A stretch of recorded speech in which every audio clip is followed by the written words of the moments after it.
Hi, எல்லாரும் எப்படி இருக்கீங்க? நான் உங்கள் மனசு பேசுகிறேன். இன்றைக்கி என்ன டாபிக் கொண்டு வந்திருக்கேன் தெரியுமா? மெச்சூரிட்டி. மெச்சூரிட்டினா முதிர்ச்சி. ஒரு ஆள் பிறந்து அவனோட வாழ்க்கையில் ஒரு 70-60 வயசு வரைக்கும் வாழ்ந்துட்டுருக்கான்னு வச்சுக்கோங்களேன். ஸோ அவனோட ஏஜ் தான் அவனுடைய முதிர்ச்சியா? இல்லைங்க. அது உடல் ரீதியான முதிர்ச்சின்னு சொல்லலாம். ஆனால் மெச்சூரிட்டின்றது மன ரீதியான முதிர்ச்சின்னு தான் அர்த்தம். ஸோ ஒரு மனுஷனோட வயசுக்கும் மெச்சூரிட்டிக்கும் எந்த சம்மந்தமும் இல்லை. சின்ன பசங்க கூட சில டைம்ஸில் மெச்சூரிட்டியாக நடந்துப்பாங்க. ஆனால் பெரியவங்க இன்னும் குழந்தனமாகவே இருப்பாங்க இல்லைங்களா? ஸோ இதுக்கு காரணம் அவங்களோட லைஃப் ஸ்டைலும் வளர்ந்த சூழலும் தான் காரணமாக இருக்கும். ஸோ மெச்சூரிட்டினா என்ன? உயர்ந்த நிலையில் சிந்திக்கவும் பேசவும் சூழ்நிலைகளுக்கு ஏற்றாற்போல் சரியாக செயல்படும் தன்மை தான் நம்ம முதிர்ச்சின்னு சொல்கிறோம். ஸோ இப்படிப்பட்ட முதிர்ச்சி இருக்கவங்க எப்படி இருப்பாங்க? ரெஸ்பான்சிபிலிட்டியோடு இருப்பாங்க.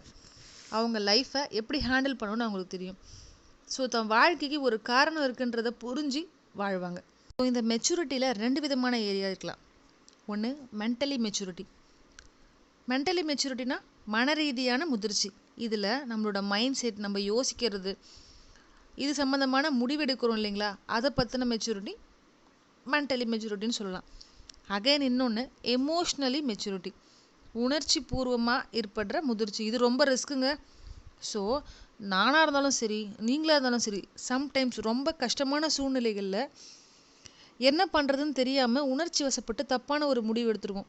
ஆனால் இந்த மாதிரியான எமோஷனல் மெச்சூரிட்டி இருக்க பர்சன் என்ன பண்ணுவாங்க அப்படின்னா, நிதானமாக யோசித்து பர்ஃபெக்டாக ஒரு முடிவு எடுப்பாங்க. ஸோ தப்பு நடக்காது. இந்த இன்மெச்சூராக இருக்கவங்க எப்படிலாம் இருப்பாங்கன்னா, அவங்க மெச்சூராக இருக்குன்னு நினைப்பாங்க. ஆனால் அதுவும் எப்படி? ஓவர் கான்ஃபிடென்ஸாக நான் மட்டும்தான் மெச்சூராக இருக்குன்ற மாதிரி நினைப்பாங்க. அப்புறம் என்ன பண்ணுவாங்கன்னா, தே ஃபாலோ ட்ரெண்ட்ஸ். இன்றைக்கி எது ட்ரெண்டிங்கில் இருக்கோ அதை ஃபாலோ பண்ணுவாங்க. 2 நாள் கழித்து அந்த ட்ரெண்டிங் மாறினவுடனே திரும்பவும் வேறு ஒரு விஷயத்துக்கு மாறிடுவாங்க. யோசிக்கவே மாட்டாங்க, பேசிடுவாங்க. ஏன்னா அவங்களுக்கு மெச்சூரிட்டின்றது ரொம்ப கம்மி. அவங்க பேசின வார்த்தைங்க மற்றவங்களை எந்தளவுக்கு பாதிச்சிருக்குன்றதை பற்றி ஃபீல் பண்ண மாட்டாங்க. அவங்க கண்ட்ரோலை பண்ணவே முடியாது அவங்களோட எமோஷன்ஸை.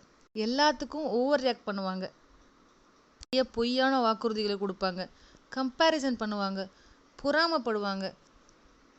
தனக்கு ஒரு ஃபெயிலியர் ஆச்சுன்னா தலைவிதியை குறை சொல்கிறதும், மற்றவங்கள குறை சொல்கிறதும், யாரையாவது ப்ளேம் பண்ணிகிட்டே இருக்கிறதும் அவங்களோட இன்மெச்சூரை காட்டிக்கிட்டே இருக்கும். பற்றின சுய மதிப்பீடே அவங்களுக்கு ரொம்ப கம்மியாக இருக்கும். சரிங்க, இன்மெச்சூர் பர்சனை பற்றி சொல்லிட்டீங்க. ஸோ மெச்சூர் பர்சனுக்கு என்னென்ன விதமான சென்டம்ஸ்லாம் இருக்கும்? அவங்க வாழ்கிற வாழ்க்கைக்கு ஒரு அர்த்தம் இருக்குன்ற எண்ணம் அவங்களுக்கு கண்டிப்பாக இருக்கும். நிதானமாக யோசித்து தான் பேசுவாங்க.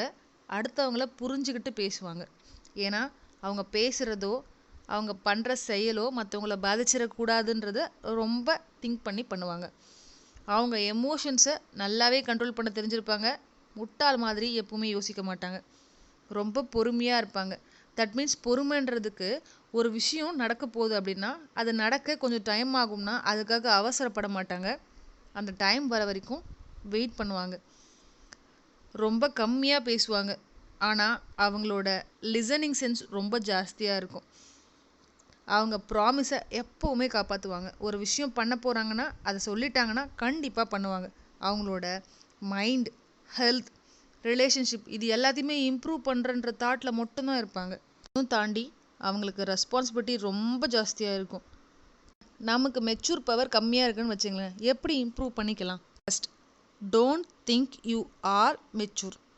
நான் மெச்சூராக தான் இருக்கேன், எனக்கு எல்லாமே இருக்குது அப்படின்ற தாட்டை முதல்ல குறைச்சிக்கணும். இதுதாங்க அடிப்படையான விஷயமே. நிறைய கற்றுக்கணும், இன்னும் நிறைய கற்றுக்கணும், கற்றுக்கிட்டே இருக்கணும் அப்படின்ற தாட் இருக்கணும். எனக்கு மெச்சூரிட்டி வந்துடுச்சு, நான் எல்லாமே பர்ஃபெக்டாக தான் பண்ணுறேன் அப்படின்ற ஹெட் வெயிட் எப்பவுமே இருக்கக்கூடாது. அண்ட் ஒன் திங்க், எந்த ஒரு விஷயத்துக்கும் ரியாக்ட் பண்ணாமல் நிதானமாக யோசித்து பழகணும். அடுத்தவங்களோட எமோஷன்ஸை அண்டர்ஸ்டாண்ட் பண்ணிக்கிட்டு நம்மளோட எமோஷன்ஸை கண்ட்ரோல் பண்ணவும் கற்றுக்கணும். இது நம்ம ரொம்ப நார்மலாக செல்ஃப் அவேர்னஸ் இருக்கணும். நம்மளை நாமே நல்லா பார்த்துக்கணும். யாரையும் ப்ளேம் பண்ணுறத நிறுத்திக்கணும். ஏதாவது ஒரு பிரச்சனை வந்துச்சு அப்படின்னா, மிஸ்டேக் நடந்திருக்குன்னா நம்ம பண்ணோன்னா அதை அக்செப்ட் பண்ணிக்கிட்டு அதை சேஞ்ச் பண்ண ட்ரை பண்ணணும். ரெஸ்பான்சிபிலிட்டியை நம்ம கையில் எடுத்துக்கணும். ஸோ இது எல்லாம் தான் உங்களோட மெச்சூர் லெவலை இன்க்ரீஸ் பண்ணுறதுக்காக இருக்கும். ஸோ மெச்சூரிட்டின்றது ஒன்றும் பெரிய விஷயம்லாம் இல்லைங்க. நீங்கள் ரொம்ப ஈஸியாகவே உங்களை நீங்களே கேர் பண்ணிக்கலாம். ஸோ அடுத்தவங்கள ஃபீலிங்ஸையும் அண்டர்ஸ்டாண்ட் பண்ணிக்கலாம். மெச்சூராக இருக்க,